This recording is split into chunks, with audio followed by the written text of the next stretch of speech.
Alright, let's talk about the music in The Little Mermaid, the live action adaptation. So I'm really looking at the soundtrack and I'm just going to go through one by one. So let's start off with Part of Your World. All I have to say is that it was absolute perfection, 10 out of 10, absolutely zero notes. Next thing I'm going to talk about is Under the Sea, and this is the one that I was waiting for because as a kid I had that Disney sing-along VHS that had Under the Sea on it, and I watched that VHS until I couldn't watch it anymore.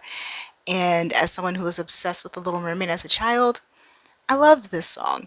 And in the animated one, you'll know that all of the marine life start playing like instruments.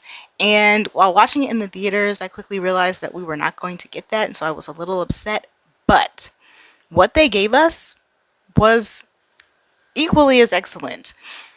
That whole dancing sequence, just like I was happy that we got that instead of the other thing. Like I was completely satisfied. Next up is one of the new songs, Wild Uncharted Waters, and I was completely blown away by this. I was not expecting Eric to get an I Want song, and Jonah did an absolutely fantastic job.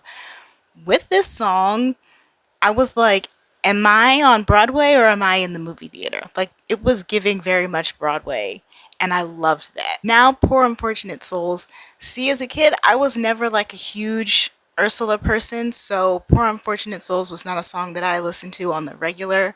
But Melissa McCarthy did a fantastic job. The second new song for the first time, it's my jam. It's been stuck in my head ever since I've seen the movie, and it's amazing. Of course, Halle Bailey can do no wrong. And now into Kiss the Girl, which is probably one of the most controversial songs on the soundtrack because this is the one where they changed the lyrics to, and like, guys, it wasn't a big deal.